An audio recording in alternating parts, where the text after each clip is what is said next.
warahmatullahi wabarakatuh. Perkenalkan, nama saya Iksanul Alim dari kelas C BK angkatan 2022 dengan NIM 220404501036. Pada kesempatan kali ini saya akan menjelaskan dua materi, di mana materi yang akan saya jelaskan yaitu psikologi analisis menurut Sigmund Freud dan tipologi temperamen berdasarkan menurut Ludwig Klages sebagai UTS mata kuliah teori kepribadian. Langsung saja kita memasuki materi pertama, yaitu psikologi analisis Sigmund Freud. Pertama, biografi Sigmund Freud. Sigmund Freud seorang neurologis Australia yang lahir pada tahun 1856, merupakan pendiri psikologi analisis, pendekatan psikologis yang sangat berpengaruh dalam sejarah psikologi. Freud belajar di kedokteran di Universitas Wina dan setelah memperoleh gelar dokter pada tahun 1881 bekerja dalam berbagai kapasitas medis. Ia mulai memusatkan perhatiannya pada aspek psikologis dari gangguan saraf dan mulai mengembangkan teori ketidaksadaran, histeria, dan neurosis. Salah satu karya penting adalah The Interpretation of Dreams, penafsiran mimpi, pada tahun 1899 yang memperkenalkan konsep psikologi analisis pada dunia. Bersama koleganya, Freud mengembangkan gagasan struktur kepribadian dan mekanisme pertahanan. Pada tahun 1938, akibat penganiayaannya dan Nazi, ia melarikan diri ke London, di mana meninggal pada tahun 1939. Freud tetap menjadi figur sentral dalam psikologi dalam mempengaruhi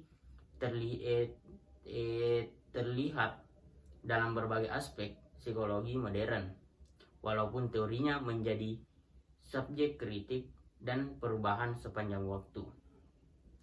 Selanjutnya, pada tahun 1890-an, Sigmund Freud mengembangkan satu aliran psikologi yang berfokus pada ketidaksadaran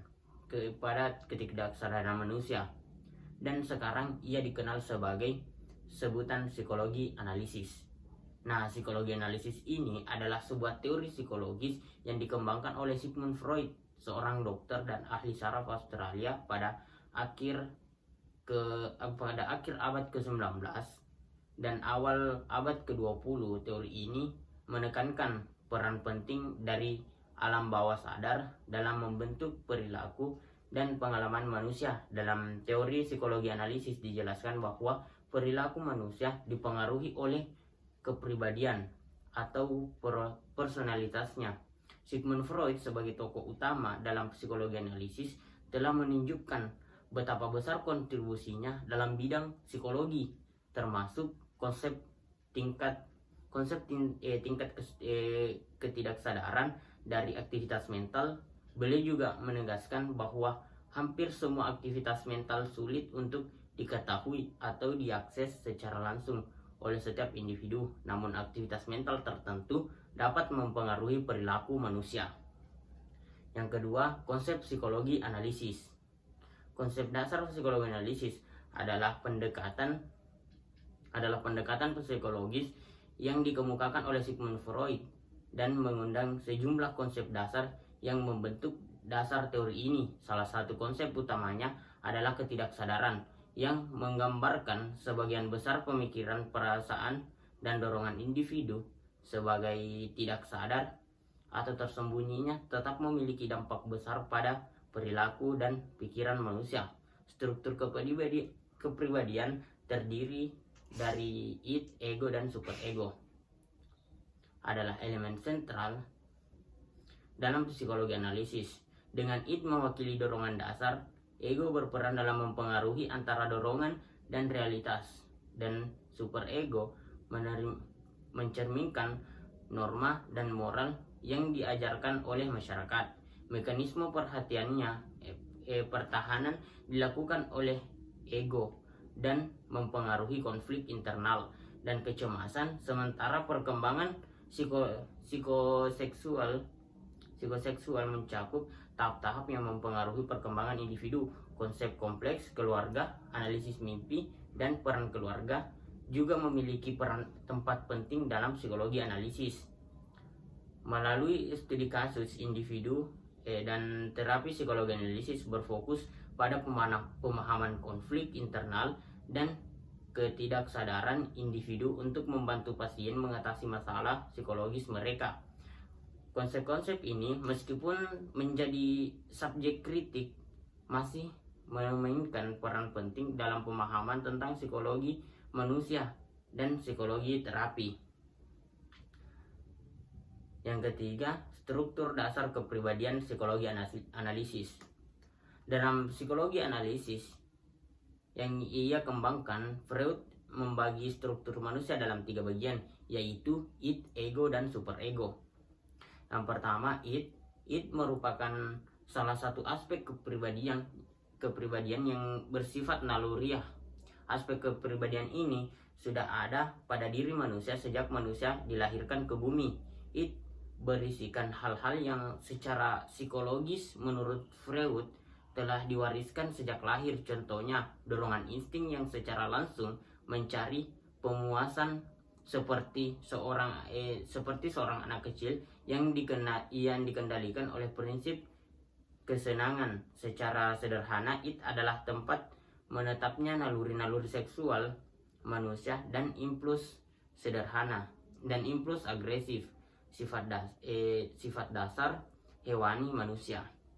Dengan kata lain, id ini bekerja untuk mendorong manusia agar merealisasikan segala kebutuhannya seperti kebutuhan minum, mandi, dan tidur. Aspek kepribadian ini selalu berhubungan dengan kesenangan. Nah, yang kedua, ego. Ego merupakan aspek kepribadian yang bersifat rasional. Ego juga bersifat eksekutif pribadian karena mengontrol tindakan, memiliki lingkungan untuk memberi respon, memuaskan insting yang dikendaki dan berperan sebagai pengendali konflik antara id dan superego. Ia merupakan pengaruh penengah antara keinginan akan kepuasan dengan kondisi lingkungan yang ada di dunia nyata. Superego memiliki fungsi merintangi dorongan-dorongan id, terutama dorongan seksual. Selain mendorong id untuk mengganti tujuan-tujuan realitas dengan tujuan norma dan mengajar kesempurnaan. Superego merupakan aspek kepribadian yang berkaitan dengan nilai moral. Aspek kepribadian ini mencakup pada nilai moral yang telah diajarkan oleh orang tua, guru, atau tokoh-tokoh lain di masa anak-anak. Oleh sebab itu, superego ini bertanggung pada ajaran moral yang telah ditanamkan kepada seseorang. Selanjutnya yang keempat, adapun pribadi sehat dan tidak sehat dari psikologi analisis. Yang pertama, pribadi sehat. Pribadi sehat menggambarkan individu yang memiliki integrasi yang baik antara struktur mental mereka, yaitu id, ego, dan superego. Mereka mampu menyeimbangkan dorongan naluri, kebutuhan realitas, dan norma moral dengan baik. Pribadi yang sehat memiliki ego yang kuat yang memungkinkan mereka mengatasi tekanan dan konflik psikologis secara adaptif dan rasional. Mereka telah melewati tahap perkembangan psikoseksual dengan resolusi konflik yang sehat sehingga tidak terjebak dalam konflik kepanjangan dengan mempengaruhi perkembangan psikoseksual. Selain itu, mereka menggunakan mekanisme pertahanan dengan bijak dan mampu mengelola emosi dengan baik. Nah, yang kedua, pribadi tidak sehat. Pribadi yang tidak sehat dalam psikologi analisis dapat menunjukkan ketidakseimbangan antara id, ego, dan superego yang dapat menghasilkan konflik internal yang parah. Mereka mungkin terjebak dalam konflik psikoseksual yang belum terpecahkan seperti konflik Oedipus dan Elektra. Ego yang lemah terlalu kuat juga dapat menyebabkan ketidakseimbangan psikologis. Mekanisme pertahanan yang tidak efektif seperti depresi berlebihan atau proyeksi juga dapat meningkatkan kepribadian yang tidak sehat. Pribadi yang tidak sehat cenderung mengalami gangguan emosional seperti depresi, kecemasan, atau perasaan marah yang berlebihan. Psikologi analisis adalah suatu pendekatan dalam psikologi yang dapat membantu memahami perbedaan antara pribadi yang sehat dan tidak sehat dalam konteks kesehatan mental. Nah, itulah tadi materi yang saya jelaskan mengenai psikologi analisis. Nah, selanjutnya tipologi temperamen berdasarkan Ludwig Klages. A few moments later. Nah, materi yang kedua ini adalah dari teori Ludwig Klages mengenai tipologi kepribadian. Yang pertama, biografi Ludwig Klages. Ludwig Klages adalah seorang filsuf dan psikolog Jerman yang dikenal karena kontribusinya dalam bidang psikologi eksistensial dan filosofi kehidupan. Teori kepribadian yang dikembangkan oleh Klages dikenal sebagai teori kepribadian Klages. Salah satu poin penting dalam teori Klages adalah penekanan pada perasaan sebagai inti dari kehidupan manusia. Ia menganggap perasaan sebagai bahasa eksistensial manusia yang unik. Teorinya ini menyotori pentingnya ekspresi emosional sebagai sarana untuk memahami diri sendiri dan dunia. Klages juga dikenal karena kontribusinya dalam bidang grafologi yang merupakan studi tentang tulisan tangan.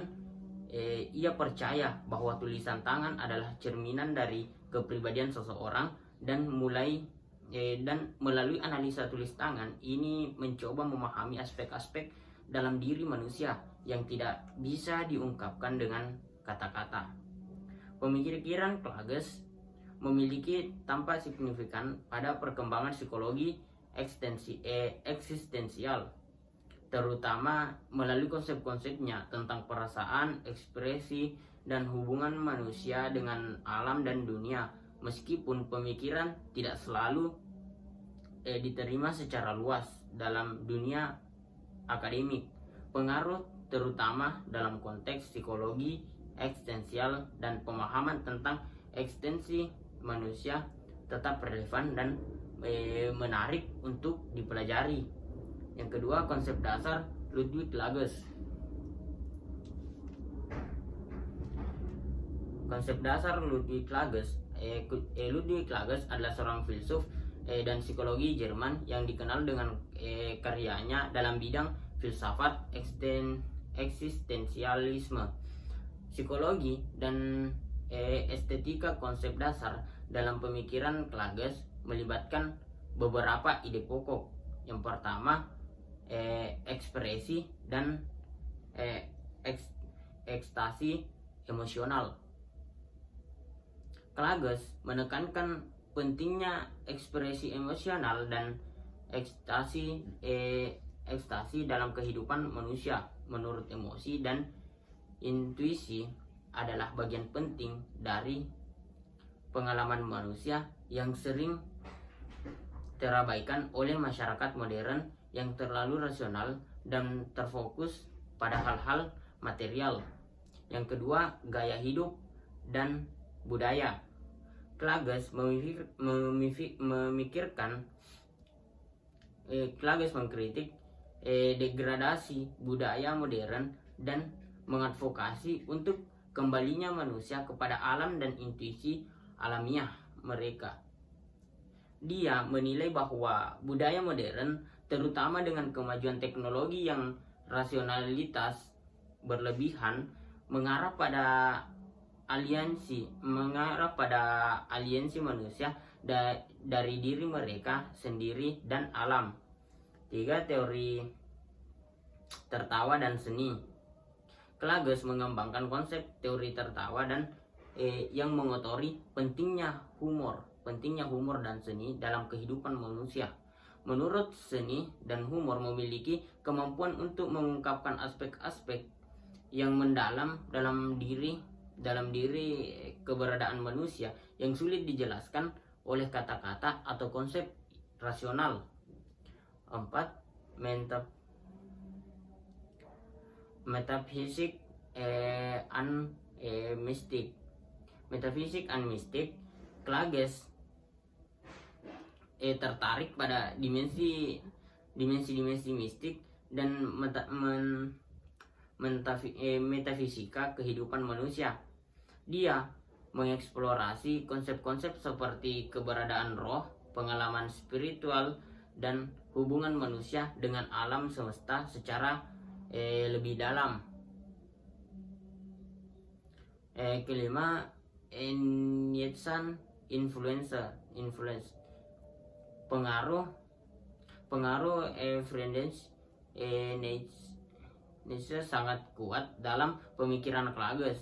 Dia menerapkan konsep Nietzsche seperti kehendak untuk berkuasa, will to power, dan kritik terhadap moralitas konvensional ke dalam pemikiran filosofinya.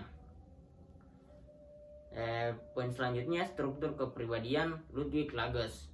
Nah, Ludwig Klages adalah seorang filsuf dan psikologi Jerman yang memberikan kontribusinya dalam bidang psikologi dan filosofi. Dia mengembangkan teori kepribadian yang dikenal sebagai teori karakterologi. Klages berpendapat bahwa karakter manusia terbentuk oleh ekspresi emosional dan intuisi alamiah, dan bahwa kepribadian seseorang tercermin dalam ekspresi fisik dan emosional mereka. Meskipun Klages tidak memiliki struktur kepribadian yang formal seperti teori kepribadian modern, dia mengajukan bahwa beberapa konsep dan prinsip yang relevan dengan struktur kepribadian manusia. Adapun konsep dan prinsip yang relevan dengan struktur kepribadian manusia, yang pertama, ekspresi emosional. Klages percaya bahwa ekspresi emosional adalah cerminan dari karakter sejati seseorang. Cara seseorang mengekspresikan emosi, baik itu melalui senyuman, gerakan tubuh, atau ekspresi wajah, mencerminkan kepribadian mereka. Yang kedua, polaritas karakter.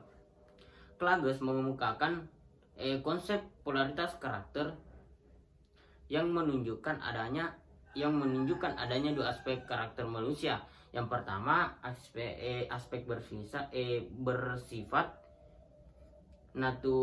naturalising yang muncul secara alamiah, dan aspek bersifat hendak yang berkaitan dengan kehendak dan tindakan manusia. 3. Teori tertawa, theory of laughter. Klages mengembangkan teori yang menekankan pentingnya humor dan seni dalam kehidupan manusia. Menurutnya, tertawa adalah ekspresi dan intuisi yang mengungkapkan kebenaran dalam kehidupan, dan hal ini mencerminkan aspek kepribadian manusia. 4. Karakterologi. Teori karakterologi Klages mencakup pemahaman tentang karakter manusia sebagai hasil dari ekspresi alamiah dan intuisi. Ia menilai bahwa setiap orang memiliki karakter yang tercermin dalam ekspresi fisik dan emosional mereka. Yang kelima, moral dan kebenaran. Klages menyotori hubungan antara karakter manusia, moralitas, dan kebenaran. Karakter yang otoritik dan ekspresi alamiah emosi merupakan dasar dari moralitas yang sejati dalam pemahaman mendalam akan kebenaran. Meskipun konsep ini tidak membantu struktur kepribadian formal seperti dalam teori-teori kepribadian modern seperti teori Freudian, Jungian, dan Big Five. Ide-ide ini mencerminkan pemahaman Klages tentang bagaimana karakter dan kepribadian manusia berkembang melalui ekspresi emosional dan intuisi alamiah. Yang keempat, pribadi sehat dan tidak sehat menurut Ludwig Klages. Aspek pribadi sehat. Yang pertama, pribadi sehat. Satu, kreativitas dan kecintaan pada seni. Klages menunjukkan kreativitas dan kecintaannya pada seni melalui karya-karyanya, ketertarikannya pada estetika dan ekspresi seni yang mewujudkan pikiran yang terbuka dan apresiasi terhadap keindahan. Dua, penghargaan terhadap emosi dan intuisi. Klages menganjurkan penghargaan terhadap emosi dan intuisi manusia, mengembangkan pentingnya ekspresi emosional dalam seni kehidupan sehari-hari. Hal ini mencerminkan kesadaran tentang kompleks dalam ekspektasi manusia dan kebutuhan akan ekspresi emosional yang sangat sehat. Yang ketiga, kritik terhadap modernitas. Kritiknya terhadap budaya modern mewujudkan pemikiran kritis terhadap perkembangan sosial dan teknologi, pendekatan yang kritis terhadap kemajuan tanpa pertimbangan etika dan nilai-nilai manusia, menunjukkan ketajaman pemikiran. Adapun aspek yang tidak sehat, yang pertama, kesendirian dan isolasi. Jika Klages benar-benar hidup dalam isolasi intelektual atau sosial, hal ini bisa menjadi tanda ketidaksadaran. Isolasi sosial dapat merusak kesejahteraan mental seseorang. Dua, obsesi terhadap perfeksionisme. Sebagai seorang filsuf dan penulis, mungkin Klages menghadapi tekanan mental dan perfeksionisme untuk obsesi terhadap pekerjaan. Ini bisa menciptakan tekanan mental dan emosional yang tidak sehat. Ketiga, pendekatan yang terlalu abstrak. Terlalu berfokus pada abstraksi dan pemikiran filosofis yang kompleks mungkin membuatnya sulit berinteraksi dengan dunia nyata. Ini mengarah pada ketidakseimbangan antara kehidupan pemikiran dan kehidupan sehari-hari. Itulah tadi penjelasan saya mengenai dua materi. Yang pertama, psikologi analisis dari Sigmund Freud, dan teori kepribadian berdasarkan temperamen dari Ludwig Klages. Sekian pembahasan dari saya. Assalamualaikum warahmatullahi wabarakatuh.